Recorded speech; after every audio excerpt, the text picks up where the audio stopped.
Good morning, family. Cannot say this is normal at all. But I know that there are many of you out there watching right now and participating in this amazing opportunity to worship God together. And so praise God we have this platform during this time. One of the things that I have been really thankful for recently is that we had a stretch of 7 days in November of upper 60s and lower 70s, and we had a chance to do some things that were just awesome, like, well, fall cleaning. You know, all the leaves that fall down and they get into the gutters, and I had a chance to get out there several days, and I'm telling you what, man, the outside of the house looks great. I mean, our lawn doesn't have leaves on it. The gutters don't have leaves and needles in them. We even put up some Christmas lights. I mean, we're ready to go. We haven't really turned the lights on, but we are ready. The outside of our house, woo, looking slick. But that got me to thinking about the next phase of cleaning that usually takes place to some degree, and that's, well, spring cleaning. Fall's the outside, spring cleaning's the inside. And I know that when we sit in the house, winter comes, and we stay inside, and we look around and we go, why in the world do we still have that? And we start to think about the things that we'd like to clean out and the garage sales that can come in the spring. And so maybe, just maybe, you've started a time or two in the wintertime beginning your spring cleaning. And then there's that thought of doing the deep inside the house spring cleaning, where you go into every room, you look into every box, and you see, I forgot that we had this. I mean, we could really use this, and it's great to find. And then you find some other things like, oh, that's just junk, or some precious things that you forgot and you found, and you go, wow, I remember Mom gave this to me, and I want to make sure that I take good care of this, and I'm sorry that I've had this buried here, and I want to make sure that I pass that on to the next generation. Spring cleaning and deep cleaning take a whole lot of effort. And I'll be honest with you, I think that many times when we do the deep cleaning of a house, we tend not to go all the way because we get worn out. So we take the boxes and whatever, we organize them, we arrange them, but we don't necessarily get in and clean them. Fall cleaning outside, spring cleaning inside, deep cleaning. And that got me to thinking. I'm a little emotional right now because I have the advantage of having studied, and sometimes lessons and passages and ideas get to me more than others, and this one's really gotten to me. The need for a deep cleaning.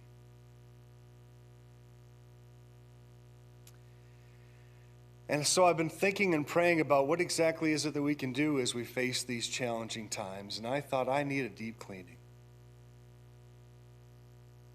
So how do we go about it? The only way I can think of, the best thing we can do is pray. Because the only way that I can really be cleansed deeply is to allow God to clean me. You know, in Matthew chapter 6, I did a lesson on this a couple weeks ago for a Sunday evening class, and I just want to bring this out again. And church, please bear with me.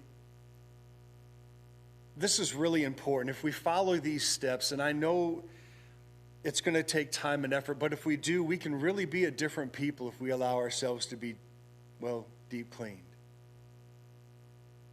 And so Jesus in Matthew chapter 6, he gives us that format. He gives us that model idea that we use. And I think because we memorize it, we fly through it far too quickly. You know, our Father who art in heaven, hallowed be thy name, right? Thy kingdom come, thy will be done. We fly right through that. And I want us to think that Jesus never intended for us to fly through the prayer.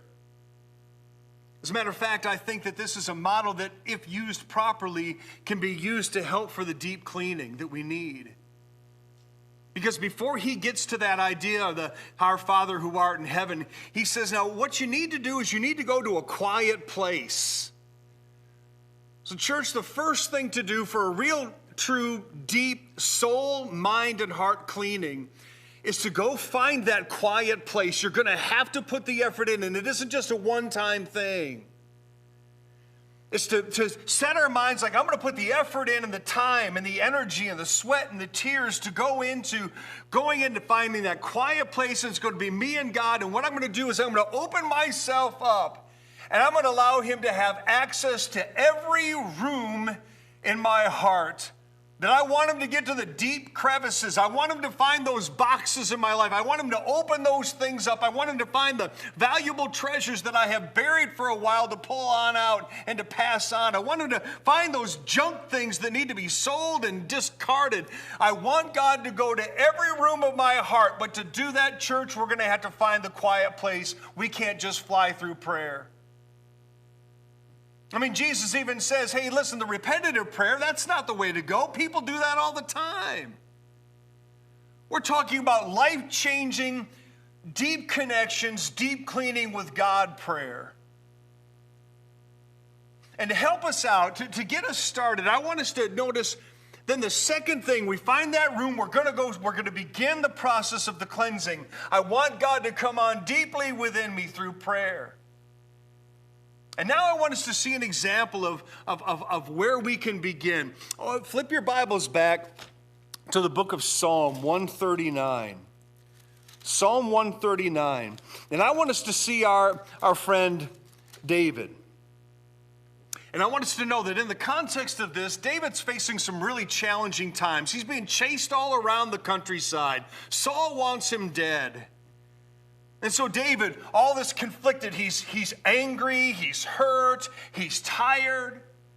He's facing all these things from the outside, all this pressure. And I want us to just go, you know what? That sounds pretty familiar. We got enemies all around. We got this virus going on. We've got the political things going on. We got the social things going on. We got the family things going on. We got the isolation things going on. And so we go through anger and bitterness and frustration and fatigue. We got all these things. David's got them. And so what David wants here, and I think this is a great place to start, is to notice what his prayer is in verses 23 and 24. Watch. He begins with, search me, O God, and know my heart. This is dangerous territory, church. Because if we actually pray and we mean it when we say it and we're in the quiet place and we open ourselves up and go, Lord, I want you to search me. I want you to go into the places that I haven't allowed anybody, including myself, to go to. Lord, I want you to see every speck, every crack, every ounce of who I am. Search me. I want you to search me. I don't want just me to look for me, because what I can do is just rearrange things in my mind to make it look orderly and fine. God, I want you to break open the boxes and see the depth of who I am. Search me. This is a dangerous thing, church, but it's a life-changing thing. When we cry out to God and say, I want you to search me, O God, and know my heart. Try me and know my anxious thoughts, and see if there be any hurtful way in me, and lead me in the everlasting way. Talk about a powerful, life-changing, if we allow it to happen. God, I want you to look all over and through me. I want you to know my thoughts. I want you to see if there's anything hurtful in me, so that they can be released, so they can be cleansed. And now just go back in your mind now with this idea that we're in our quiet place and we want God, please search me. And then how we can do that is going back to Matthew chapter 6, where Jesus says, Our Father who art in heaven. Here's the prayer. Our Father who art in heaven, hallowed be thy name. We begin then with I want you to search me, Lord, and I recognize your power and your place and your presence in my life. And don't fly through this, folks. Think about where God is and where he sits and the power that he has. Our Father, you're in heaven. You're the creator of all. And you have said that you will search me. You've allowed me to come into your holy presence because Jesus has torn the veil. The Holy of Holies is open to me. God, I want to be open to you. Our Father who art in heaven, hallowed be thy name, holy and lifted up. Your kingdom come, your will be done on earth as it is in heaven. God, I want your will to be done in my life. Give us this day our daily bread. Let me think about how blessed I am. Do you have daily bread today? Where did you get it from? Are you really worried about the tomorrow, or should we just focus on the today? Lord, give us today my daily bread. You'll provide for me tomorrow. I need to focus on what's going on today. Give us this day our daily bread. And then what's he say next? What's he say next? What is it? Forgive us our sins.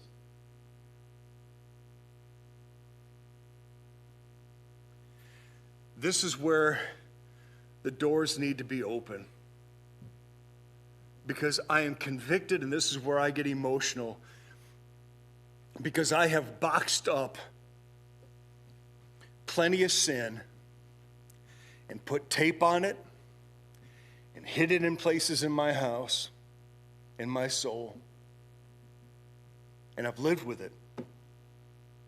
I've rearranged them. I've ignored them. I've forgotten about them. But they've affected me because they're still there. Brothers and sisters, I'm telling you right now, we can sin within anger, we can sin within hurt, we can sin within all these different things. We can get all tied up and turned around. And I think the first real step of cleansing is allowing God to tap into those boxes where we have sin that need to be cleansed. You know, there's a song from a movie, The Greatest Showman. And matter of fact, I listened to it this morning, and it's a powerful song. And the song has to do with this woman who's this worldwide star. She has all the accolades and all the money she wants, and she falls in love with P.T. Barnum.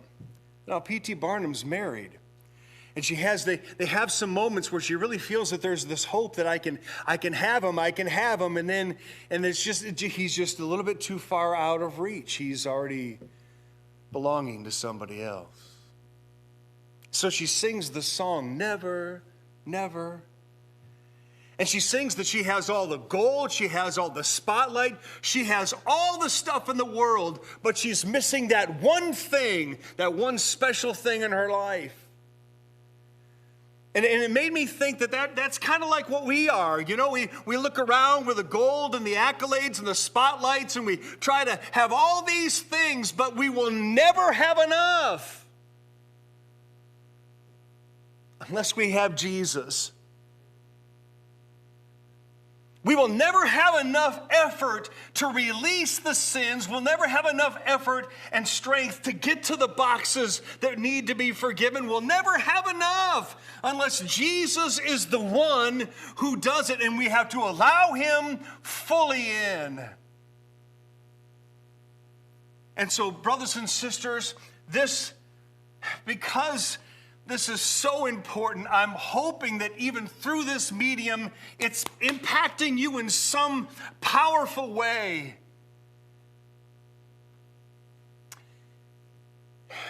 Psalm 51, and then this lesson is yours.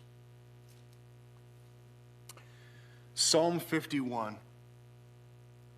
I want to be cleansed. I want the outside. I've taken care, looking good on the outside. The fall cleaning, boy, I can make the outside look good and sparkly. But now I want to get to the inside, and that's where the work starts. That's where the work happens. And Lord, I want you in. How do I do it? I've got to go to God. I've got to go to a quiet place, not just once, not just twice. I need to keep going to a place where it's going to be me and the Lord. I'm going to open myself up, like he says in Psalm 139, Lord, I want you to search all of me. And I want to have the attitude of, I will never have enough in the world. I'll never be enough without you. And Lord, I want to be cleansed, and the first place that has to happen is for me to have the sins released. And I want you to notice our friend David again in Psalm 51. This is where he gets busted. Because he helped have a murder take place. He's a man who's an adulteress. He's a man who's a liar. He's a man who's connived and hidden things. He's that kind of guy. And yet he's a man after God's own heart. And I'm convinced, brothers and sisters, we may not have committed a murder, but I bet there's some conniving. I know that we may not have committed adultery, but there is some lying and some things that we've boxed up and pushed down. There's some hateful attitudes that we may have had. There's some bitter words that may have come out of our mouth in reaction toward things that are going on around the world. And it's time to release them and acknowledge them and be forgiven for them and to be cleansed by God so we can have this renewal and this attitude that's positive and this attitude that's bright and one that gives goodness instead of just boxing up the hatred. And so David here gives us tremendous model of what it really looks like to be cleansed. And it begins with verse 1, Psalm 51. Be gracious to me, O God, according to your loving kindness, according to the greatness of your compassion. Blot out my sins. I'm telling you, with Bible open, I love, if we had time, we'd go to Hezekiah with all the things going on in the world and the pressure and the threats from Sennacherib, and he lays before God all the things that he has in his mind and heart. What a great thing to think of. And laying out this passage before you and praying over it and using what Jesus says in Matthew 6 and reading through it and praying over it and release. God, I want you to be gracious to me. Use these words and make them yours. Be gracious to me, God. I want your loving kindness. I'm a dirty, filthy mess inside. I'm a sinner. And it hurts, God, it hurts that you're seeing the things I've tried to box up and organize and arrange to still make my life function normally. It's so hard to let you get so deep into me, but God, please get there. And what you see, please be gracious to me. Wash me, verse 2 says. Wash me thoroughly from my sins. Cleanse me from my sin, for I know my transgressions and my sin ever before me. Isn't this true? I'm here in the presence of good men, but not fully pure men without Jesus. I'm here in the presence of good men, but there is sin that we all need to deal with. And we haven't. There's sin we all need to be released from, and we haven't allowed it because we've done a great job boxing up and putting it aside and still having what looks like a normal function on the outside. Deep cleaning means you get to places that you have buried for a long time and the fear of allowing it to come out. It's time. Because, Lord, I know my transgressions and my sin is ever before me. It's affecting my life, but I figured out how to work through it. God, I don't want to do that anymore. I want you to cleanse me all the way, and I feel so embarrassed about the things that I haven't even talked to you about in so long. But God, release me. Verse 4, against you and you only I have sinned and done what is evil in your sight. And you're justified when you speak, and you're blameless when you judge. What an important part of the passage. Instead of trying to defend ourselves and make the excuses as to why that's there, we just say, Lord, you are absolutely right. What you say about who I am and what I've done, you're absolutely right. The way you judge me, not the way I judge me, You are absolutely right. God, I want you to cleanse me, and the only way is to just say, God, you're right. What you see is sin.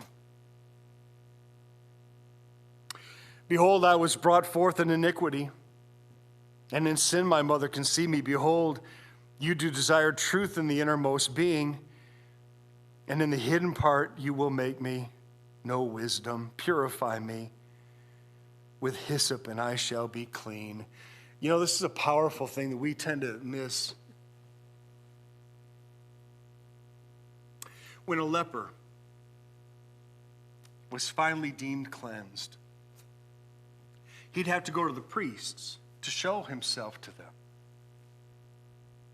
And part of it is that they would judge his skin. They would make sure that that was pure and that they were finally released of that disease.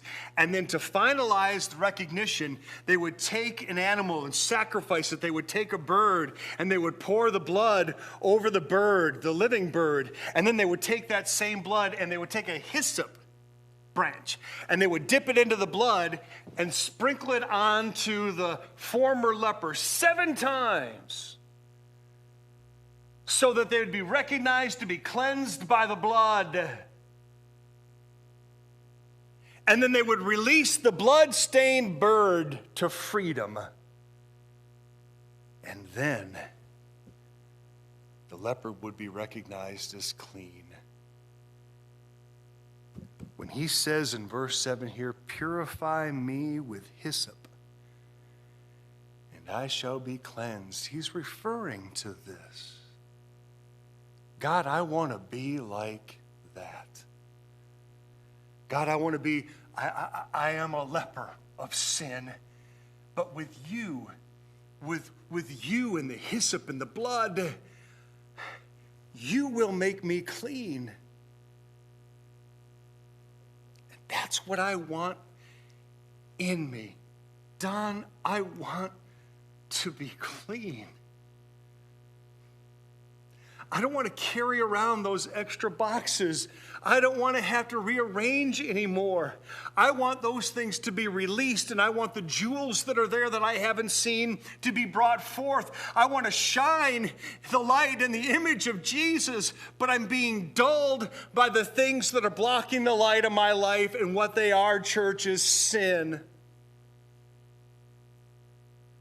And I want to go through what he says. I want to follow the model of Jesus and what he says. I want to follow what our friend David is saying. And I want God to search me, and I want to be cleansed by him. Lord, sprinkle me with hyssop and the blood so I can be clean. Wash me. The rest of verse 7 says, and I shall be whiter than snow. Make me to hear joy and gladness. Let the bones which you have broken rejoice. Hide your face from my sins. Blot out all my sins. And now he transitions in this process, this extremely just guttural, painful moments of allowing himself to be seen by God fully and then freed fully by God.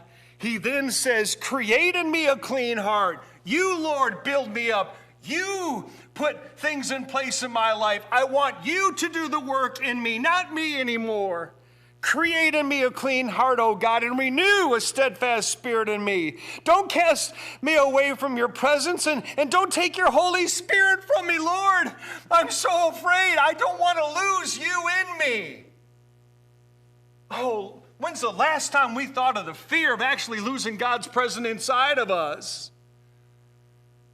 God, I don't want to lose the very essence of who you are, and I will if I allow the boxes to build up and force you out.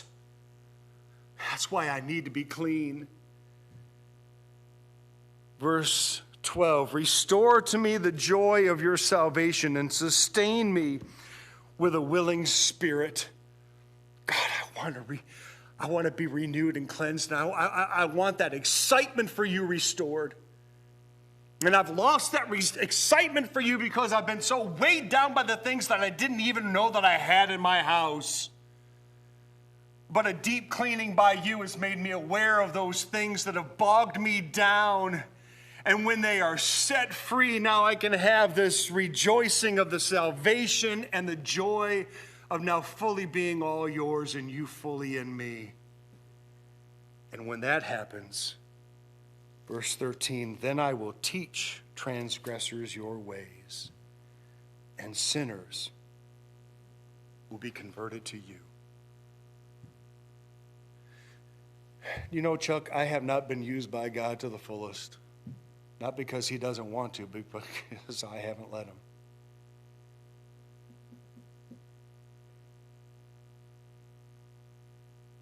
And if I really do what I'm saying here and what he says here, if I really do that, then I will not stop telling sinners about the beauty of being cleansed by God. If I really thoroughly experience what he promises that he'll do for and with me, then I can't help but tell people, Dave, about Jesus, about how amazing it is to be set free from the sin, and how glorifyingly beautiful it is to be sprinkled with the blood and to have my spots wiped away. And then I will tell people, and I think they'll see the difference. So brothers and sisters, I implore us in this time, in this day and age, we can be released and relieved of all the stuff if we allow him to deep clean the stuff in us. And when we do, we will be changed and transformed in ways that when we speak to people, it'll be about the joy of the salvation of Jesus and not about the junk in the world. So please join me in the process of the cleansing. And if you think you can do it just with one walk through, it'll never happen. It must be something that you're willing to go through the pain, the effort to make it happen. And so,